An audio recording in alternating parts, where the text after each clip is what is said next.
This video contains audio content only. There are no visual elements or images accompanying the audio. If you're expecting to see video footage, please note that this is an intentional audio-only presentation. We recommend listening to this content rather than watching the screen. Thank you for your understanding and enjoy the audio. Join us as we unravel the captivating story of the Minangkabau people of Indonesia. In this accessible exploration, we'll delve into their unique matrilineal society, the enduring legacy of merantau, migration, and the fascinating interplay of adat, customary law, and Islam. Discover how the legendary Buffalo Whisperers have navigated tradition and modernity, preserving their rich cultural heritage while embracing the challenges of a changing world. Prepare to be amazed by their resilience, ingenuity, and the enduring power of their matrilineal traditions. Chapter 1. Whispers of the Buffalo. Tracing the roots of the Minangkabau. The Minangkabau, an ethnic group whose heartland lies nestled in the highlands of West Sumatra, Indonesia, possess a history as captivating and complex as the intricate patterns woven into their renowned textiles. Their story, a tapestry of migration, kingdoms, and an enduring bond with the volcanic landscape, begins with whispers of a buffalo, a creature that has become deeply entwined with their identity. The legend of the victorious buffalo resonates through generations of Minangkabau, a tale told and retold in various forms. A territorial dispute, the story goes, arose between the Minangkabau and a powerful neighboring prince. Rather than engaging in a destructive war, the Minangkabau proposed a seemingly outlandish solution. A fight to the death between two water buffalo, a contest of strength to determine the fate of the land. The prince, brimming with confidence in his formidable bull, readily agreed. The Minangkabau, however, presented a surprising contender, a small, unweaned calf, seemingly no match for the prince's behemoth. But this calf, though small, was far from helpless. Its horns, meticulously sharpened to knife-like edges, held a hidden advantage.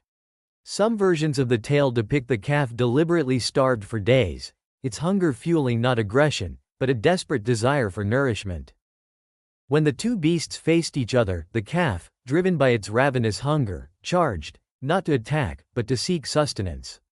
The massive bull, dismissive of the tiny calf, perceived no threat, its attention focused on anticipating a worthy adversary.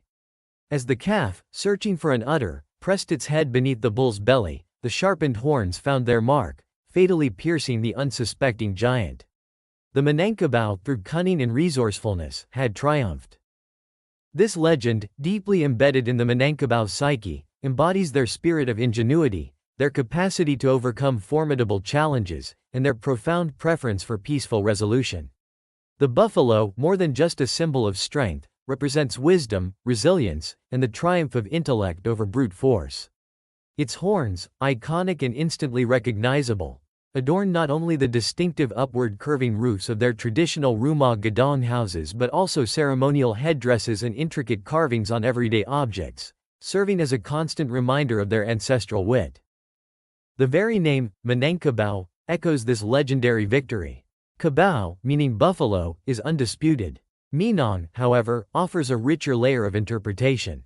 While commonly understood as victorious, connecting directly to the buffalo story, Minang also traditionally refers to the areca nut, a key ingredient in the betel quid chewed throughout the region. This duality adds a layer of complexity to the name's meaning, hinting at a deeper connection to the land and its resources. Some scholars even suggest an alternative etymology, proposing Mananga Tamwan as the original form, referencing an inscription from the 7th century. These ongoing debates reflect the multifaceted nature of Minangkabau history and the evolving interpretations of their cultural heritage. The Minangkabau's roots extend far beyond this defining legend, reaching back to the broader Austronesian diaspora. Around 500 BCE, as part of the vast Austronesian expansion from Taiwan across Southeast Asia, people speaking Austronesian languages arrived in Sumatra, laying the foundation for the Minangkabau language and culture. The Minangkabau language, though closely related to Malay, retains its distinct character, a testament to the unique development of the culture. The fertile highlands of West Sumatra, known as the Darak or Heartland, proved ideal for agriculture. Here, the Minangkabau developed sophisticated wet rice cultivation techniques, possibly even serving as a point of origin for this crucial agricultural practice that would spread throughout the region. The derrick, with its plentiful fresh water, fertile volcanic soil, and cool climate, became the center of Minangkabau life, a stark contrast to the Ranto, the coastal frontier regions that would later become important for trade and interaction with the outside world. The region's wealth, particularly its gold deposits, attracted the attention of outsiders, leading to the establishment of powerful kingdoms. Among these, the Pagaruyung Kingdom holds a prominent place in Minangkabau history. Founded in the 14th century by Aditya Werman, a prince with ties to the Javanese kingdoms of Singhasari and Majapahit, Pagaruyung became a center of power and influence. Aditya Werman, a follower of Tantric Buddhism, sought to consolidate control over the lucrative gold trade, but his reign also marked a period of conflict and change. The establishment of the royal system led to divisions within Minangkabau society, eventually giving rise to two distinct systems of tradition: Badi Kaniago, emphasizing egalitarian principles, and Koto Pilion, characterized by a hierarchical structure with allegiance to the royalty. These two systems, born from the tensions surrounding Aditya Werman's reign, would continue to shape Minangkabau's social and political life for centuries. By the 16th century, royal power within Pagaruyung had evolved into a unique tripartite system. Three recognized kings reigned simultaneously: the Raja Alam, king of the world; the Raja Adat, king of tradition; and the Raja Abadat, king of religion. Collectively known as the Rajo Tigo Silo, kings of the three seats, these rulers embodied the spiritual, cultural, and political dimensions of Minangkabau life. While charismatic figures, their authority over village affairs remained limited, reflecting the Minangkabau's decentralized social structure and the autonomy of the Nagari, the traditional village units. The Minangkabau's first encounters with the West began in the 16th century. Jean Parmentier, a French navigator, made his historic voyage to Sumatra in 1529, marking the initial contact between the Minangkabau and European powers. The lure of gold and spices drew the attention of the Dutch East India Company, which established trading posts at Pariaman and Padang in the mid-17th century. Initially, the Dutch focused on coastal trade, content with acquiring gold and produce without venturing into the Minangkabau highlands. However, the dynamics of global power struggles soon impacted the region. During the Fourth Anglo-Dutch War and the Napoleonic Wars, the British seized control of Padang, disrupting the Dutch monopoly and further exposing the Minangkabau to European influence. The late 18th century brought significant economic shifts. The gold supply, once the foundation of Minangkabau royal wealth, began to dwindle. Simultaneously, new opportunities arose for the export of agricultural commodities, particularly coffee, leading to a period of unprecedented economic expansion. This economic transformation, coupled with the growing influence of Islam, created new power dynamics and social tensions within Minangkabau society. These tensions would eventually erupt into the Padri War, a bloody conflict between fundamentalist Islamic reformers, known as the Padri, and traditional Minangkabau Adat adherents, including the Pagaruyung royalty. In 1815, the Padri massacred a large portion of the Minangkabau royal family, a devastating blow to the traditional power structure. The Dutch, eager to exploit these internal divisions, entered the conflict, marking the beginning of their deeper involvement in Minangkabau affairs. The Minangkabau's traditional understanding of sexuality and marriage, shaped by their matrilineal framework, contrasted sharply with emerging Islamic norms. Romantic relationships and sexual partnerships were often formed through a practice known as visiting marriage. Men, traditionally residing in their mother's or sister's homes, would visit their wives at night, returning to their own matrilineal homes during the day. This practice, while providing a framework for sexual partnerships and childbearing, did not necessarily imply the same level of permanence or exclusivity as marriage in other cultures. Courtship, while not entirely absent, often involved subtle interactions within the communal setting, with senior women playing a significant role in facilitating suitable matches. Social expectations surrounding sexual behavior emphasized discretion and respect for the matrilineal family structure. The arrival of Islam, with its emphasis on patriarchal family structures and stricter regulations regarding sexual conduct, presented a challenge to these established customs. The interplay between Adat and Islam in shaping Minangkabau understandings of sexuality and marriage would become a complex and ongoing negotiation, reflecting the broader cultural transformations taking place within their society. Chapter 2. The Woven Threads of Adat. Navigating a Matrilineal World. A tapestry of customary laws and traditions so tightly interwoven with their lives that it shapes almost every aspect of their being. But what makes Minangkabau Adat truly extraordinary is its embrace of matrilineal, a social structure where the threads of lineage, inheritance, and social status are traced not through the father, but through the mother. Adat Perpati is not merely a set of rules, but a philosophy of life, a way of understanding the world and one's place within it. Its core principle is the recognition of the mother's central role in the continuation of the family line. This principle extends beyond biology, encompassing the social, economic, and spiritual dimensions of Minangkabau life.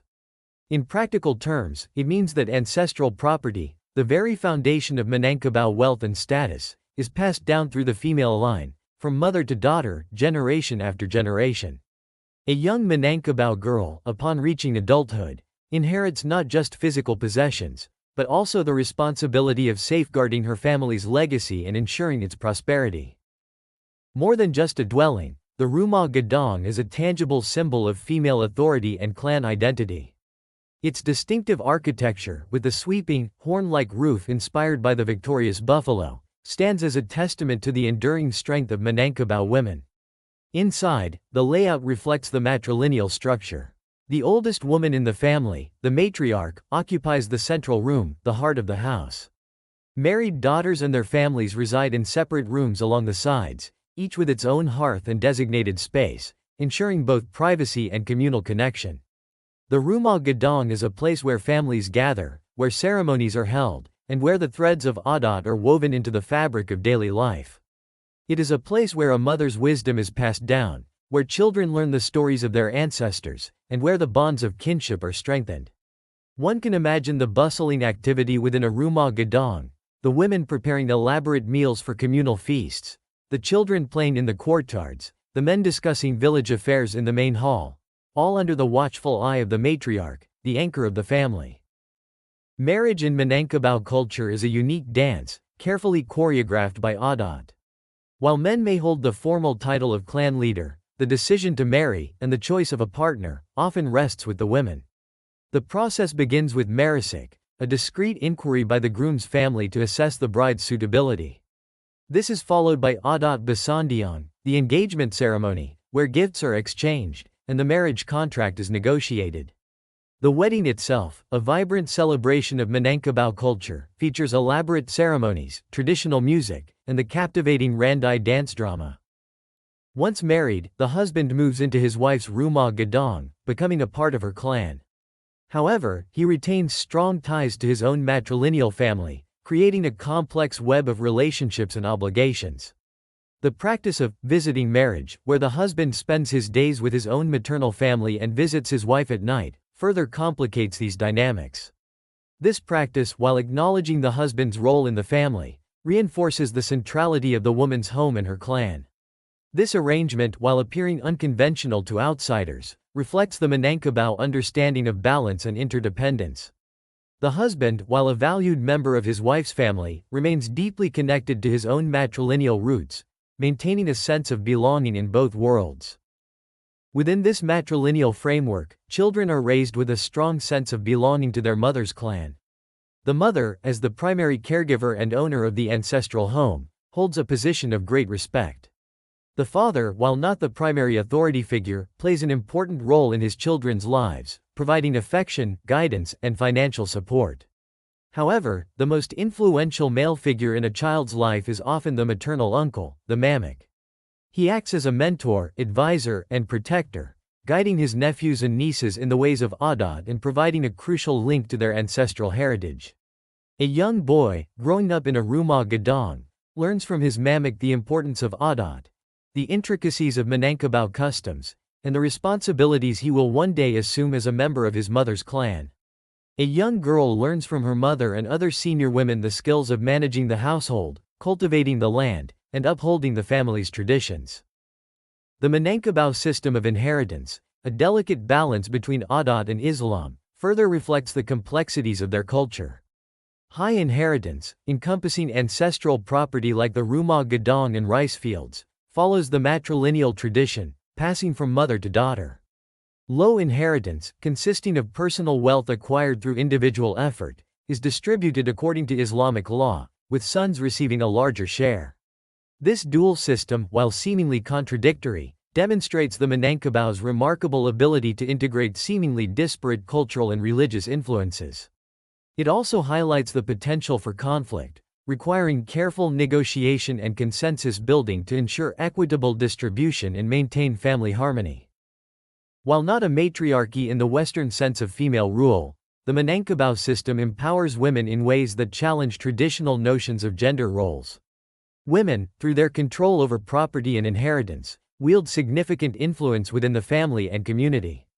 The proverb, "Duduk sama renda, berdiri sama tinggi," sit at the same low level and stand at the same level, encapsulates the Minangkabau ideal of gender equality.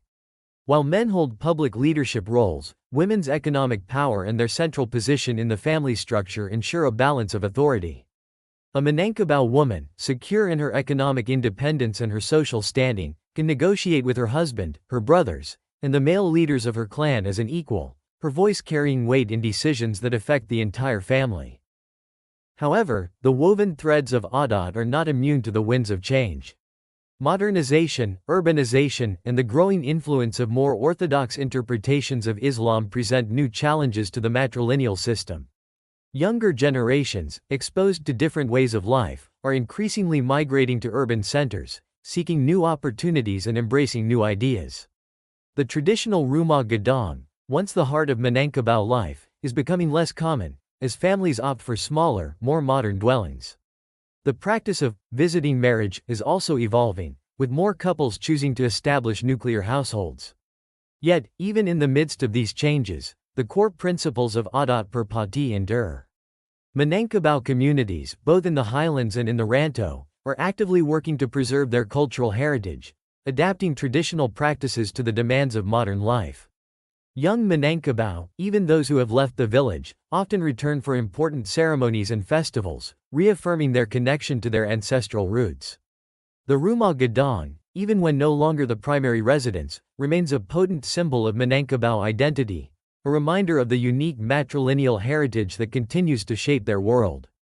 The threads of Adat, though stretched and sometimes frayed, continue to bind the Minangkabau together, a testament to the enduring strength and adaptability of their culture. The whispers of the buffalo, carried on the winds of change, still speak of a society where women hold a place of honor, where kinship ties are strong, and where the spirit of Adat continues to guide the Minangkabau on their journey into the future. Chapter 3. When Islam Met the Mother Goddess, a Dance of Faith and Tradition. The arrival of Islam in the Minangkabau highlands, sometime around the 16th century, brought not a clash of civilizations, but a delicate dance of integration, a syncretic fusion of faith and tradition. This fusion, far from erasing the pre-existing cultural landscape, created a unique spiritual tapestry, woven with threads of animism, hints of Buddhism, and the vibrant colors of Islam. It's a story of adaptation, negotiation, and the enduring power of Minangkabau women. Before the arrival of Islam, the Minangkabau worldview was deeply animistic. The concept of Samanyat, the belief in a separable soul inhabiting all living things, permeated their understanding of the world. This vital force, this essence of life, connected humans, animals, plants, and even inanimate objects in a web of interconnectedness. The reverence for nature, so central to Minangkabau Adat, stemmed from this belief, fostering a deep respect for the natural world and its rhythms.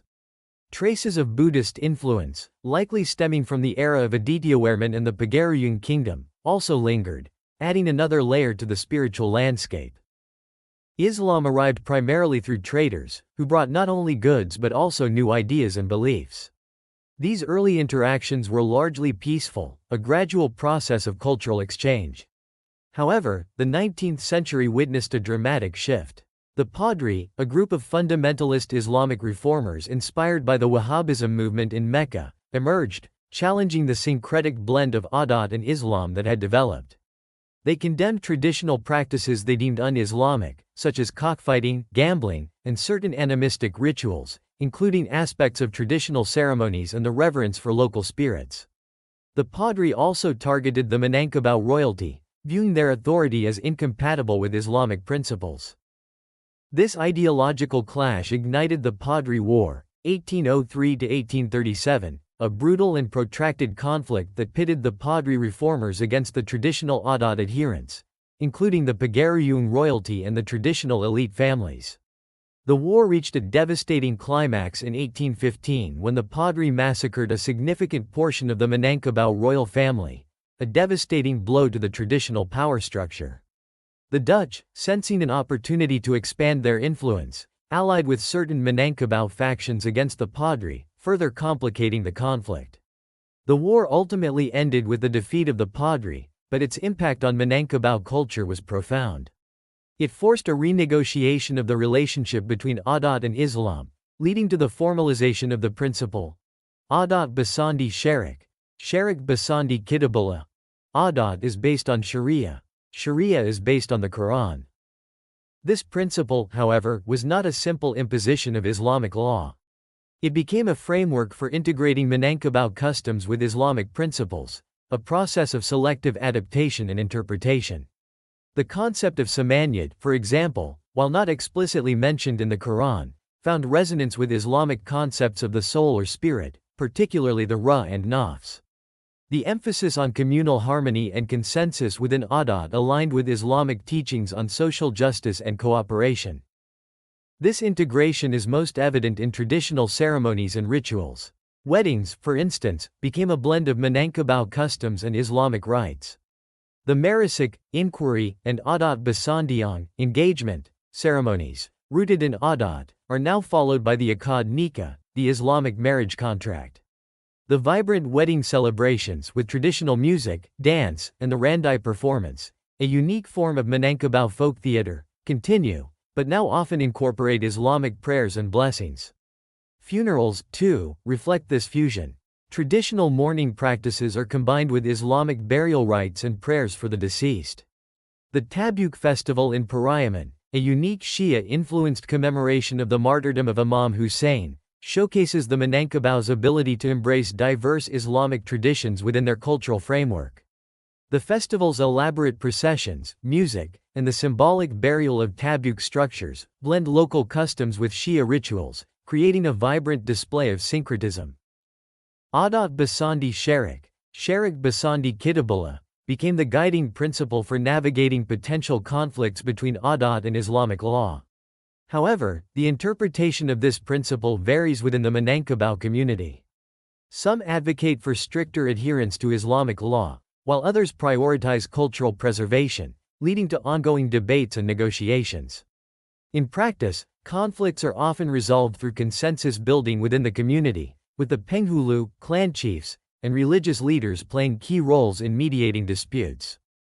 While Islam emphasizes male authority, Minangkabau women, through their control of ancestral property and their central role in the family structure, retain a significant degree of power and influence.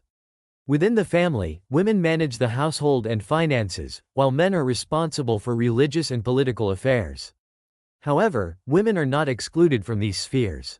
Some women hold important positions as religious teachers, community leaders, and even political figures, demonstrating the Minangkabau's ability to adapt Islamic principles to their matrilineal framework.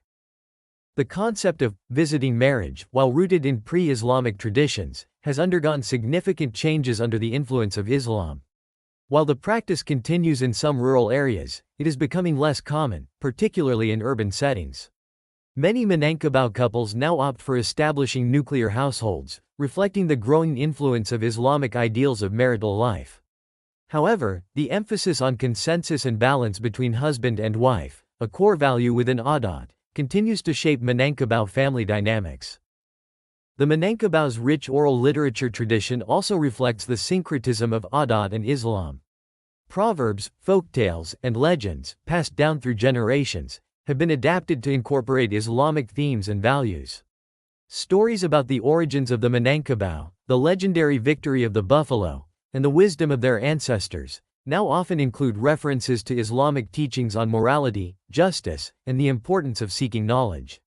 These stories, told and retold in the Rumah Gadang and in community gatherings, serve as a powerful tool for transmitting cultural and religious knowledge, reinforcing the Minangkabau's unique blend of adat and Islam.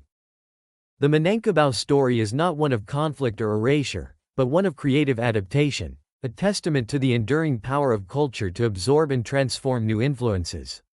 It is a story where the rhythms of adat and the melodies of Islam intertwine, creating a unique cultural symphony that continues to resonate through the highlands of West Sumatra and beyond. Chapter 4. Merantau, the Wanderer's Song, a legacy of migration and enterprise. It is a transformative journey, a rite of passage woven into the fabric of Minangkabau culture, inextricably linked to their matrilineal system and renowned entrepreneurial spirit. More than just a physical relocation, Merantau represents a personal and cultural odyssey, a quest for knowledge, experience, and the forging of one's own destiny. The Minangkabau highlands of West Sumatra, a land of verdant valleys and volcanic peaks, have long been the cradle of Merantau. While pinpointing its exact origins remains elusive, oral histories and tambo, traditional chronicles, suggest that the practice has been ingrained in Minangkabau culture for centuries, evolving alongside their history and adapting to changing circumstances. With inheritance secured for women, men are encouraged to venture beyond the familiar landscapes of their villages, seeking to establish their own economic independence and carve their own paths to success.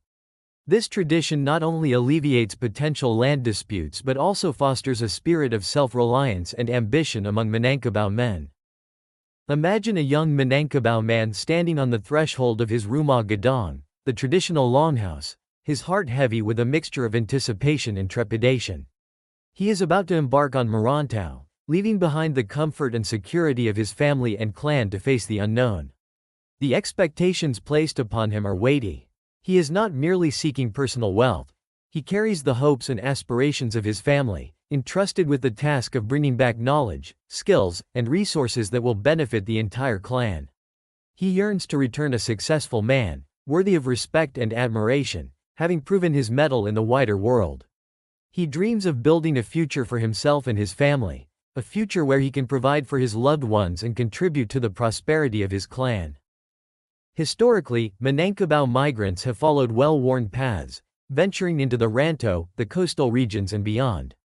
The bustling port city of Padang, a hub of trade and commerce, has long been a popular destination. From there, Merantau extended outwards, reaching other parts of Sumatra, the burgeoning cities of Java, and even across the Strait of Malacca to Malaysia and Singapore. The 19th century, a period of economic transformation and social upheaval, witnessed a significant increase in Merantau.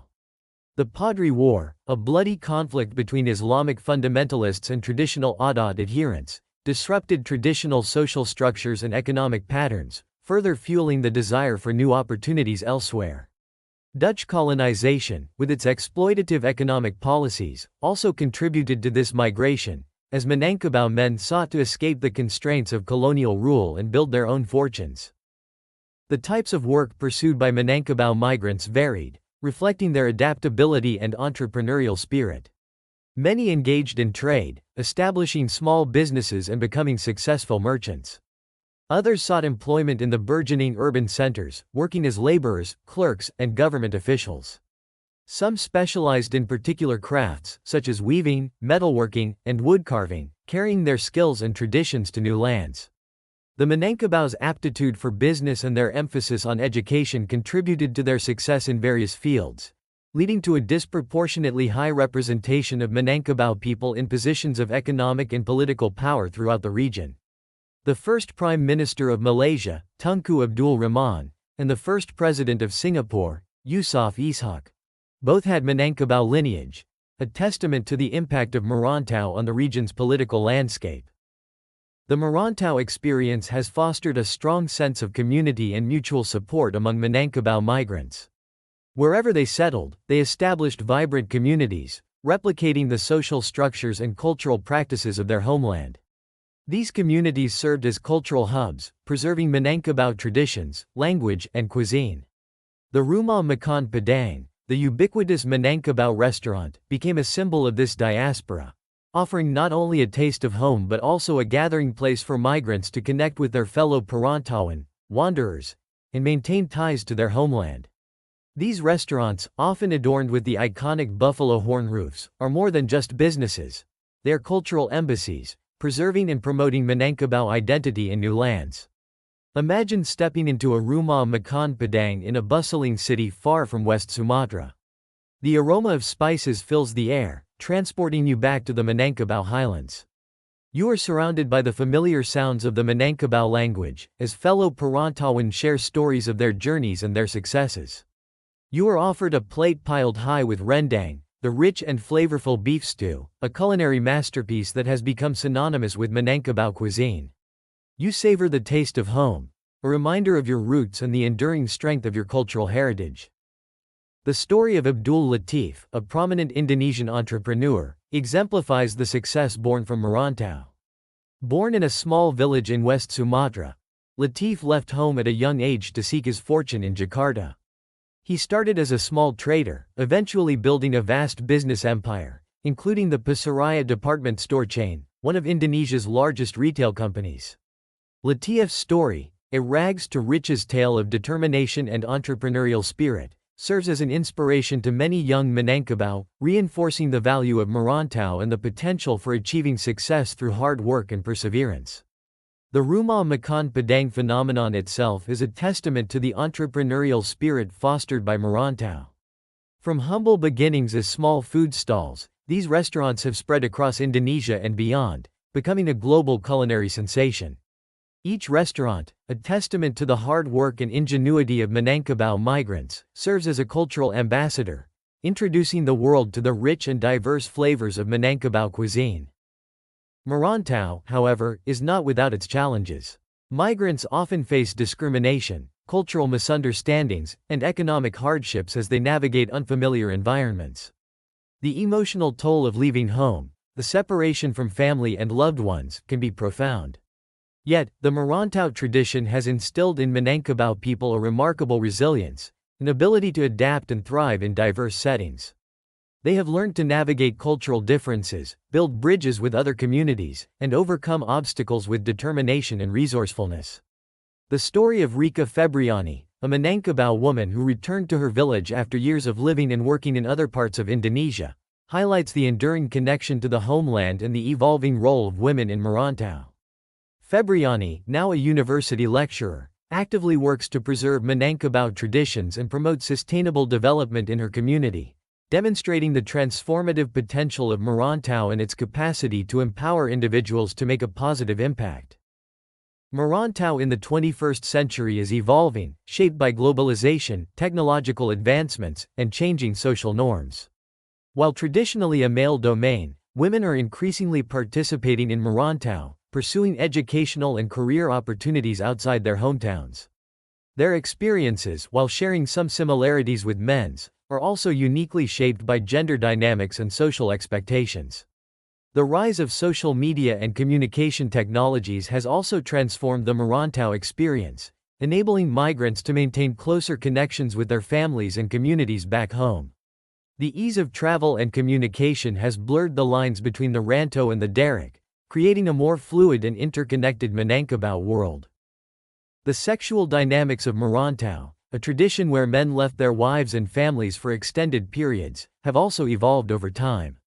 The practice of visiting marriage, while still present in some areas, is becoming less common. More Minangkabau couples are choosing to establish nuclear households, reflecting the influence of modern lifestyles and changing social norms. However, the core values of Adat, particularly the emphasis on mutual respect and consensus between husband and wife, continue to shape Minangkabau family dynamics, even within the context of Merantau. The challenges of maintaining long-distance relationships, the emotional toll of separation, and the negotiation of gender roles within the context of migration, remain important considerations for Minangkabau families. Merantau, the Wanderer's Song, is a testament to the enduring spirit of the Minangkabau people. It is a tradition that has shaped their identity, their culture, and their global presence. It is a story of resilience, adaptability, and the unwavering pursuit of knowledge, experience, and a better future. A song that continues to resonate through the highlands of West Sumatra and across the globe. Chapter 5. The Rumah Gadang's Shadow, Modernity's Embrace and Adat's Resilience. The rhythmic clang of a blacksmith's hammer, once a familiar sound echoing through Minangkabau villages, now competes with the insistent hum of motorcycle engines and the distant throb of urban life. The Minangkabau, a people deeply rooted in the traditions of their West Sumatran highlands, find themselves navigating the complex currents of modernization, a journey that has profoundly impacted their cultural landscape, their family structures, and their very understanding of what it means to be Minangkabau. The Rumah Gadang, the magnificent communal longhouse with its distinctive buffalo horn roof, stands as a poignant symbol of this ongoing negotiation between tradition and change. In rural villages like Pariangan, nestled on the slopes of Mount Merapi, the first Minangkabau village according to folklore, Rumah Gadang continued to be built, albeit at a slower pace. However, in cities like Padang and Bukittinggi, the cost of maintaining these large, elaborately carved wooden structures has become prohibitive for many families. The intricate woodwork, requiring specialized craftsmanship and expensive materials, demands ongoing upkeep. The sheer size of the Rumah Gadang, designed to accommodate extended families spanning multiple generations, poses a challenge in crowded urban settings where land is scarce and expensive. Consider the story of Ibu Riana, a Minangkabau woman living in Padang. Her family's Rumah Gadang, a legacy passed down through generations of women, stands as a proud reminder of their heritage. However, the upkeep has become a constant financial drain. The zinc roof, a modern replacement for the traditional palm fiber, needs frequent repairs. The intricate wood carvings, once vibrant with color, are fading and require meticulous restoration. The younger generation, drawn to the allure of smaller, more modern dwellings, shows less interest in contributing to the Rumah Gadang's maintenance. Ibu Riana, torn between her desire to preserve her family's legacy and the practical realities of urban life, faces a dilemma shared by many Minangkabau families. Some families have resorted to renting out rooms in their Rumah Gadang to tourists or converting parts of the house into commercial spaces, a pragmatic adaptation that allows them to generate income while preserving the physical structure. However, this commercialization also raises concerns about the potential erosion of the Rumah Gadang's cultural significance. The traditional extended family unit, with multiple generations living under one roof, is gradually giving way to smaller, nuclear families, particularly in urban areas. The communal ownership of property, traditionally managed by senior women within the clan, is increasingly challenged by individualistic values and nuclear family structures. The role of the Bundo Kanduang, the senior woman who embodies the wisdom and authority of the clan, is also undergoing transformation as families become smaller and more dispersed. In a small village near Bukittinggi, a family grapples with the implications of these changes. Ibu Fatima, the Bundo Kanduang of her clan, finds her authority challenged by her nephew, who, having returned from Merantau with new ideas and a desire for greater control over his own family's finances, questions the traditional communal ownership of the family's rice paddies. The family, once united by the shared responsibility of managing their ancestral lands, now finds itself divided by conflicting values and aspirations. Ibu Fatima, while respecting her nephew's desire for independence, struggles to maintain the traditional system that has ensured the clan's prosperity for generations. This tension, a microcosm of the broader challenges facing Minangkabau society, highlights the ongoing negotiation between tradition and modernity. As educational and career opportunities expand for women, they are increasingly leaving their hometowns to pursue their own goals and ambitions.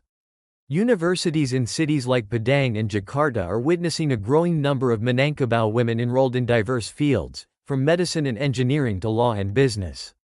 These women are not just seeking economic independence, they are challenging traditional gender roles and expectations, redefining what it means to be a Minangkabau woman in the 21st century. Yanti, a young Minangkabau woman from a small village near Lake Meninjau, dreamed of becoming a doctor. Inspired by the stories of successful Perantauan wanderers, she embarked on Merantau, leaving behind her family and the familiar comfort of her village to pursue her education in Jakarta. The journey was not without its challenges. She faced cultural adjustments, financial hardships, and the loneliness of being far from home. However, driven by her ambition and supported by a network of fellow Minangkabau Perantauan, she persevered, eventually graduating with honors and returning to her village to open a small clinic. Yanti's story, a testament to the transformative power of Merantau, has become an inspiration to other young women in her village, encouraging them to pursue their own dreams and challenge traditional expectations. The increasing participation of women in Merantau has also impacted courtship rituals and marriage practices. Traditional arranged marriages, once common, are becoming less prevalent, as young Minangkabau, both men and women, have more opportunities to meet and choose their own partners. The practice of visiting marriage is also evolving, with more couples opting for establishing nuclear households, even in rural areas. This shift, while challenging the traditional structure of the rumah gadang, also reflects the growing emphasis on individual autonomy and romantic love. Within the rumah gadang, these evolving dynamics are creating new tensions and negotiations. The adat's emphasis on consensus and female ownership of property interacts in complex ways with changing ideas about individual autonomy and romantic love. Young women, empowered by their education and economic independence, are more assertive in expressing their preferences regarding marriage and family life. Men, returning from Merantau with new experiences and perspectives, may challenge traditional expectations surrounding their roles within the family. These negotiations, while sometimes fraught with tension, also represent an opportunity for the Minangkabau to adapt their traditions to the demands of a changing world. The Minangkabau, acutely aware of the potential for cultural erosion, are actively engaged in preserving their unique traditions and customs. Cultural festivals, such as the Minangkabau Cultural Festival in Bukatinggi, showcase the richness and diversity of Minangkabau arts, crafts, and performing arts, attracting both local and international visitors. Educational programs in schools and universities emphasize the importance of adat and the Minangkabau language, instilling in younger generations a sense of pride in their cultural heritage. Community initiatives, such as the Lembaga Karapatan Adat Negari, LKAN, the Customary Council, are working to adapt adat to the modern context, addressing contemporary issues such as land disputes, environmental conservation, and the changing role of women. The Minangkabau are also finding creative ways to adapt their traditions to the modern economy. Traditional crafts, such as songket weaving and wood carving, are being revitalized and marketed to a wider audience, providing economic opportunities for local artisans while preserving cultural heritage. The architectural elements of the rumah gadang, particularly the iconic buffalo horn roof, are being incorporated into modern buildings, from government offices and hotels to restaurants and even the Minangkabau International Airport, serving as a visual reminder of Minangkabau identity in a modernizing world. The Minangkabau's approach to modernization is not one of blind imitation, but one of selective adaptation. They are not simply abandoning their traditions, they are actively reinterpreting and applying them in new contexts. Adat, the cornerstone of Minangkabau culture, is not a static set of rules, but a dynamic system that has evolved over centuries, adapting to changing circumstances. The Minangkabau are demonstrating that modernization and tradition are not mutually exclusive. They are finding creative ways to blend the old with the new, preserving their cultural heritage while embracing the opportunities of the modern world. The sexual landscape of the Minangkabau is also undergoing a transformation, mirroring the broader social and cultural changes taking place. The increased participation of women in Merantau and higher education has empowered them to make more autonomous choices regarding their sexual and romantic relationships. While traditional values of discretion and respect for family honor remain important, there is a growing recognition of individual agency and the importance of consent. The practice of visiting marriage, while still present in some rural areas, is becoming less common as more couples opt for the greater intimacy and stability of nuclear households. This shift, however, also presents new challenges. The traditional support system provided by the extended family within the rumah gadang is less readily available to nuclear families, particularly those living in urban areas. Women, while gaining greater autonomy, may also face increased pressure to balance their traditional roles as caregivers with their aspirations for education and career advancement. The Minangkabau are navigating these changes with a remarkable resilience, drawing on the core values of Adat, particularly the emphasis on consensus and negotiation. Within families, couples are finding new ways to balance individual desires with the expectations of their families and communities. Open communication and mutual respect are becoming increasingly important in navigating the complexities of modern relationships.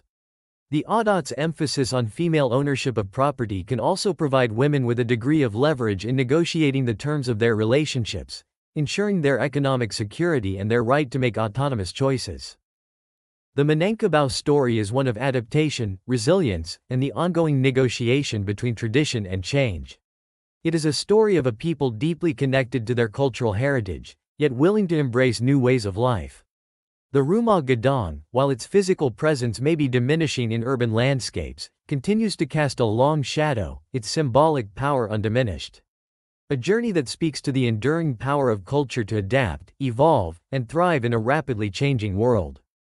The Minangkabau people of Indonesia, known for their matrilineal society and entrepreneurial spirit, exemplify cultural adaptation.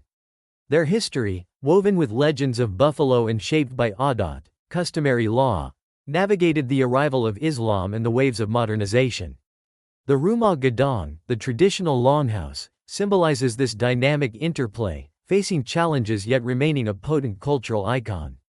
Their tradition of merantau, migration, further underscores their adaptability, driving their success across Southeast Asia.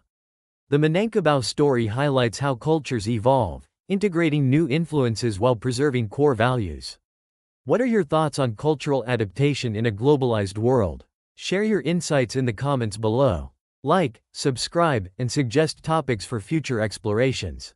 Keep questioning, keep learning, the journey of discovery never ends.